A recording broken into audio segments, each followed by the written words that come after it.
Hi everyone, welcome back. Charlotte's Web time. And today we're reading chapter 10, An Explosion. This is one of my favorite chapters. It's pretty funny. All right, open up those ears and the imagination and get comfortable. And let's read chapter 10, An Explosion. Day after day, the spider waited, head down, for an idea to come to her. Hour by hour, she sat motionless, deep in thought. Having promised Wilbur that she would save his life, she was determined to keep her promise. Charlotte was naturally patient. She knew from experience that if she waited long enough, a fly would come to her web, and she felt sure that if she thought long enough about Wilbur's problem, an idea would come to her mind. Finally, one morning toward the middle of July, the idea came. Why, how perfectly simple, she said to herself. The way to save Wilbur's life is to play a trick on Zuckerman. If I can fool a bug, thought Charlotte, I can surely fool a man. People are not as smart as bugs. Wilbur walked into his yard just at that moment. What are you thinking about, Charlotte? He asked. I was just thinking, said the spider, that people are very gullible. What does gullible mean? Easy to fool, said Charlotte. That's a mercy, replied Wilbur, and he lay down in the shade of his fence and went fast asleep. The spider, however, stayed wide awake, gazing affectionately at him and making plans for his future. Summer was half gone. She knew she didn't have much time. That morning, just as Wilbur fell asleep, Avery Arable wandered into the Zuckerman front yard, followed by Fern. Avery carried a live frog in his hand. Fern had a crown of daisies in her hair. The children ran for the kitchen. Just in time for a piece of blueberry pie, said Mrs. Zuckerman. Look at my frog, said Avery, placing the frog on the drain board and holding out his hand for pie. Take that thing out of here, said Mrs. Zuckerman. He's hot, said Fern. He's almost dead, that frog. He is not, said Avery. He lets me scratch him between the eyes. The frog jumped and landed in Mrs. Zuckerman's dishpan full of soapy water. You're getting your pie on you, said Fern. Can I look for eggs in the hen house, Aunt Edith? Run outdoors, both of you, and don't bother the hens. It's getting all over everything, shouted Fern. His pie is all over his front. Come on, frog, cried Avery. He scooped up his frog. The frog kicked, splashing soapy water onto the blueberry pie. Another crisis, groaned Fern. Let's swing in the swing, said Avery. The children ran to the barn. Mr. Zuckerman had the best swing in the county. It was a single long piece of heavy rope tied to the beam over the north doorway. At the bottom end of the rope was a fat knot to sit on. It was arranged so that you could swing without being pushed. You climbed a ladder to the hayloft. Then, holding the rope, you stood at the edge and looked down and were scared and dizzy. Then you straddled the knot so that it acted as a seat. Then you got up all your nerve, took a deep breath, and jumped.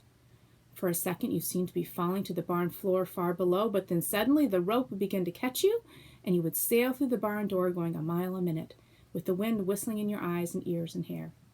Then you would zoom upward into the sky and look up at the clouds, and the rope would twist, and you would twist and turn with the rope. Then you would drop down, down, down out of the sky and come sailing back into the barn, almost into the hayloft, then sail out again, not quite so far this time, then in again, not quite so high, then out again, then in again, then out, then in, and then you jump off and fall down and let somebody else try. Mothers for miles around worried about Zuckerman's swing. They feared some child would fall off, but no child ever did. Children almost always hang on to things tighter than their parents think they will. Avery put the frog in his pocket and climbed to the hayloft. The last time I swang in this swing, I almost crashed into a barn swallow, he yelled. Take that frog out, ordered Fern. Avery straddled the rope and jumped. He sailed out through the door, frog and all, and into the sky, frog and all. Then he sailed back into the barn.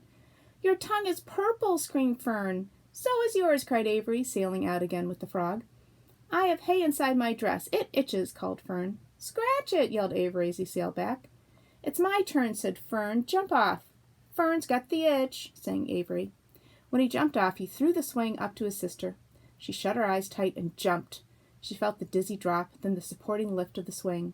When she opened her eyes, she was looking up into the blue sky and was about to fly back through the door.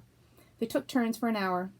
When the children grew tired of swinging, they went down toward the pasture and picked wild raspberries and ate them. Their tongues turned from purple to red. Fern bit into a raspberry that had a bad-tasting bug inside it and got discouraged. Avery found an empty candy box and put his frog in it.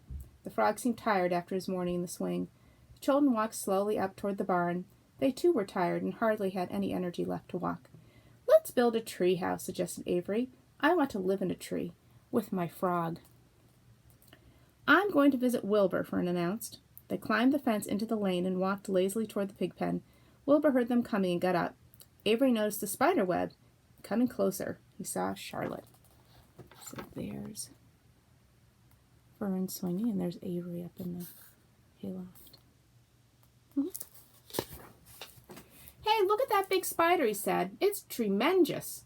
Leave it alone, commanded Fern. You've got a frog, isn't that enough? That's a fine spider, and I'm going to capture it, said Avery. He took the cover off the candy box. Then he picked up a stick. I'm going to knock that old spider into this box, he said. Wilbur's heart almost stopped when he saw what was going on. This might be the end of Charlotte if the boy succeeded in catching her. You stop it, Avery, cried Fern. Avery put one leg over the fence of the pig pen. He was just about to raise his stick to hit Charlotte when he lost his balance. He swayed and toppled and landed on the edge of Wilbur's trough.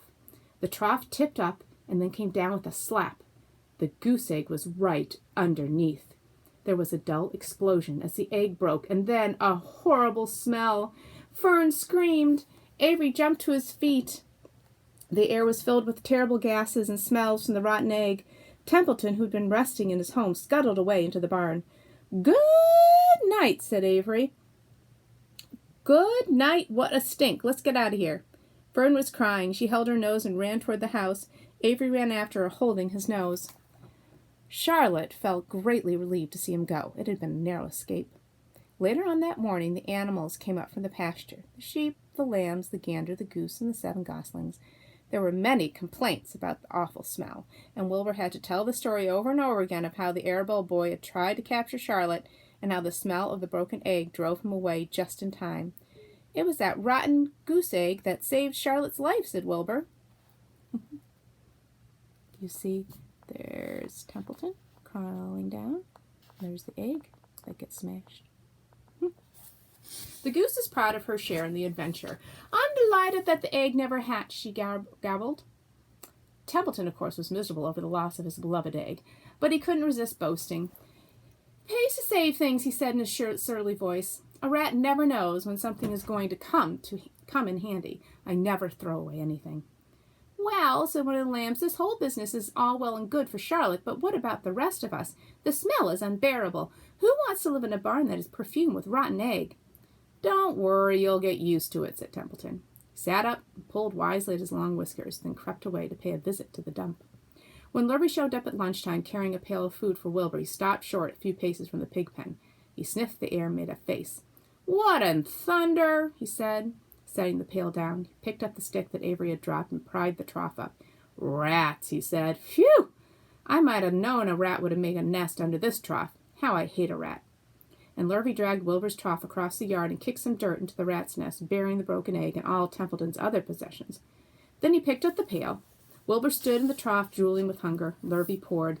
The slops ran creamily down around the pig's eyes and ears. Wilbur grunted. He gulped and sucked and gulped, making swishing and swishing noises, anxious to get everything at once. It was a delicious meal. Skim milk, wheat middlings, leftover pancakes, half a donut, the rind of a summer squash, 2 pieces of stale toast, a third of a ginger snap, a fish tail, 1 orange peel, several noodles from a noodle soup, the scum off a cup of cocoa, an ancient jelly roll, a strip of paper from the lining of the garbage pail, and a spoonful of raspberry jello. Wilbur ate heartily. He planned to leave half a noodle and a few drops of milk for Templeton. Then he remembered that the rat had been useful in saving Charlotte's life, and that Charlotte was trying to save his life, so he left a whole noodle instead of a half. Now that the broken egg was buried, the air cleaned, and the barn smelled good again. The afternoon passed, and evening came. Shadows lengthened. The cool and kindly breath of evening entered through doors and windows. Astride her web, Charlotte sat moodily, eating a horsefly and thinking about the future. After a while, she bestirred herself.